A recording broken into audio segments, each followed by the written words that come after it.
membahas mengenai biografi Fatimah Az-Zahra. Fatimah Az-Zahra adalah putri Nabi Muhammad SAW dan Khadijah. Beliau dilahirkan di Makkah pada tanggal 20 Jumadil Akhir 14 tahun sebelum Nabi SWT hijrah. Dia adalah putri bungsu Rasulullah SAW setelah berturut-turut Zainab, Ruqayyah dan Ummu Kalsum. Saudara laki-lakinya yang kedua, Qasim dan Abdullah, meninggal dunia pada usia muda. Ketika sudah dewasa, dia menikah dengan Ali bin Abi Thalib. Dari pernikahannya dia dikaruniai 4 anak, 2 putra yaitu Hasan dan Husain, dan 2 putri yaitu Zainab dan Ummu Kalsum. Sebenarnya ada satu lagi anaknya bernama Musim, tetapi Musim meninggal dunia saat masih kecil. Fatimah sangat terkenal di dunia Islam karena hidupnya paling dekat dan paling lama dengan Rasulullah SAW. Rasulullah sendiri sangat menyayangi dari dialah keturunan Nabi Muhammad SAW berkembang dan tersebar di hampir seluruh negeri Islam. Fatimah merupakan perempuan yang terlahir dengan kecantikan serta kecerdasan, disahkan juga mempunyai kepribadian yang penuh dengan kesabaran, taat kepada orang tua dan mandiri. Sejak usianya yang masih belia, ia harus menggantikan peran ibu yang mengurus kebutuhan Rasulullah. Pada saat dakwah periode dan Makkah, Fatimah sering melihat sang ayah ditentang oleh kaum kafir Quraisy. Meskipun demikian, tidak membuatnya kecil hati dan patah semangat, apalagi membenci sang ayah. Ia menjadi penyejuk hati dan pendukung untuk dakwah sang ayah. Fatimah terus tumbuh menjadi perempuan yang kuat, tegar, dan penuh kesabaran. Ia juga tumbuh menjadi perempuan mulia yang sangat menjaga harga dirinya. Kehidupan Fatimah dibagi ke dalam 2 periode. Yang pertama, masa kanak-kanak di Makkah dan masa remaja serta masa dewasa di Madinah. Pada periode masa kanak-kanak, maka keluarganya hidup dalam keadaan menyedihkan, bahkan tekanan dan penyiksaan. Karena pada masa itulah babak baru perjuangan Rasulullah SAW. Pada periode remaja dan dewasa di Madinah, sebagai putri pimpinan kota Madinah, Fatimah tinggal di pusat kota yang paling berpengaruh. Fatimah telah kaya sejarah wanita selama masa itu. Mayoritas pendapat mengatakan bahwa Fatimah wafat pada malam Selasa 3 Ramadan tahun 11 Hijriah dengan usia 20 tahun setelah sakit keras selama 40 malam. Karena dia merasa ajal sudah dekat, dia membersihkan dirinya dengan memakai wewangian yang dibantu oleh iparnya yaitu Asma bin Abi Thalib.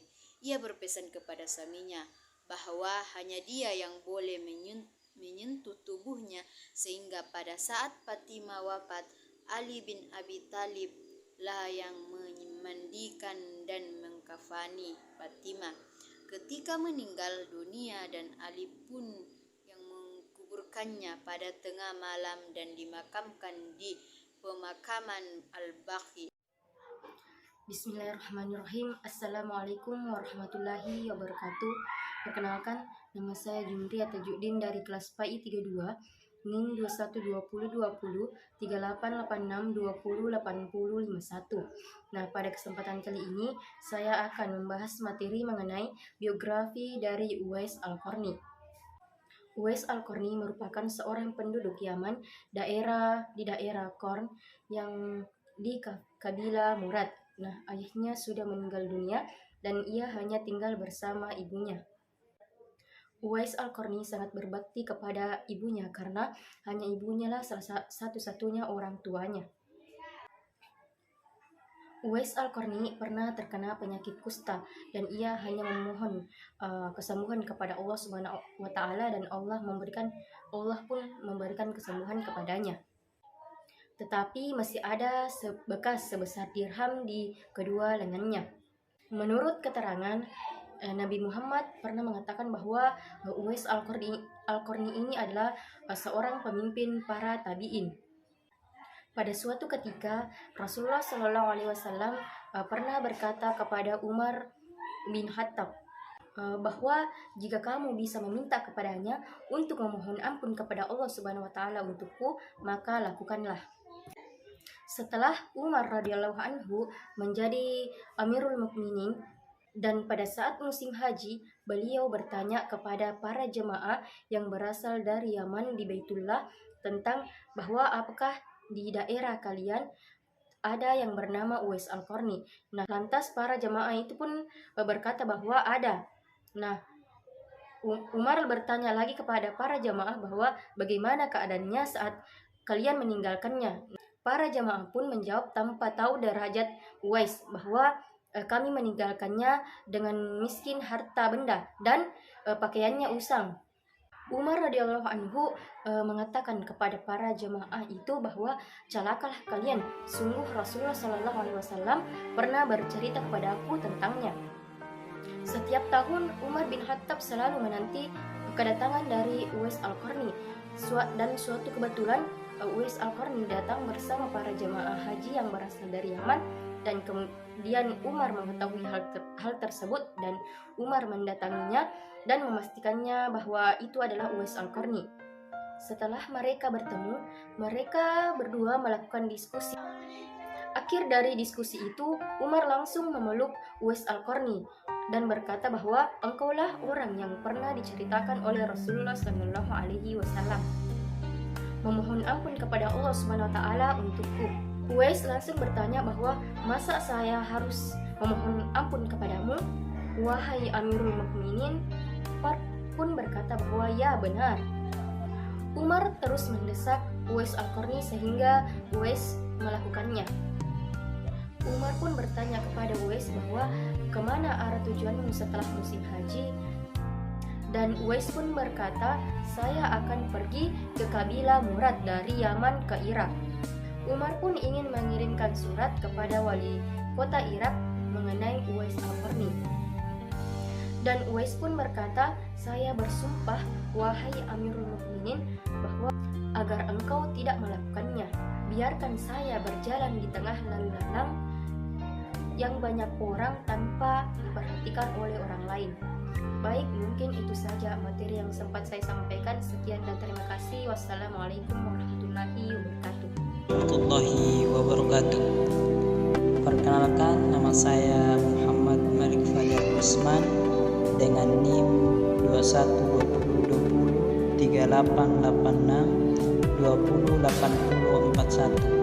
Baiklah, yang saya akan bahas pada kali ini yakni kisah teladan Fatimah Az-Zahra dan Uwais Al-Qarni.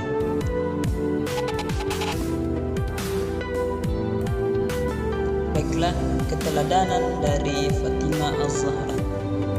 Fatimah Az-Zahra tumbuh menjadi seorang gadis yang tidak hanya merupakan putri dari Rasulullah, namun dia juga mampu menjadi salah satu orang kepercayaan ayahnya. Fatimah Az-Zahra memiliki kepribadian yang sabar dan penyayang karena tidak pernah melihat atau dilihat laki-laki yang bukan mahramnya. Rasulullah sering sekali menyebut nama Fatimah. Salah satunya adalah ketika Rasulullah pernah berkata, Fatimah merupakan bidadari yang menyerupai manusia.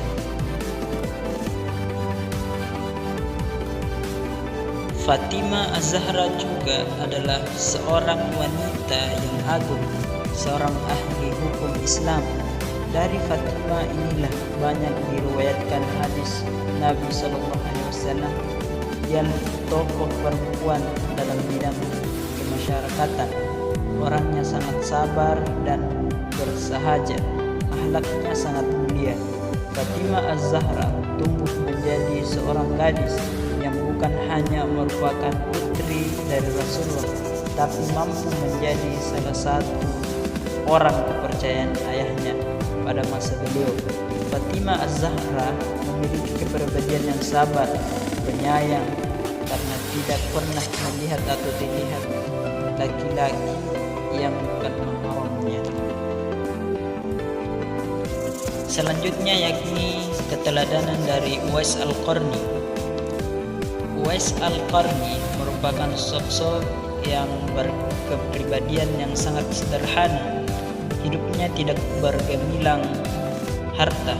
Ujian hidup yang dialaminya diterima dengan ikhlas, dengan tetap tidak meninggalkan usaha dan kerja keras untuk keluar dari ujian pada dirinya, termasuk ketika dirinya diuji dengan penyakit kusta dari Allah Subhanahu wa Ta'ala.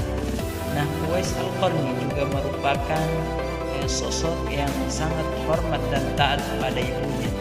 Ia merawat dan mendampingi ibu yang sangat disayangi, meskipun ia mendapat perhatian oleh Umar bin Khattab, tapi Uwais Al-Qarni tidak memanfaatkan fasilitas dan kesempatan yang diberikan itu untuk bersenang-senang, tapi justru Uwais Al-Qarni ingin diperlakukan sama dengan rakyat yang lain. Itulah tadi yang sempat saya sampaikan, kurang dan lebihnya mohon dimaafkan. Semoga apa yang sempat saya sampaikan ini bermanfaat bagi kita semua, dan juga diri saya pribadi. Kurang dan lebihnya mohon dimaafkan.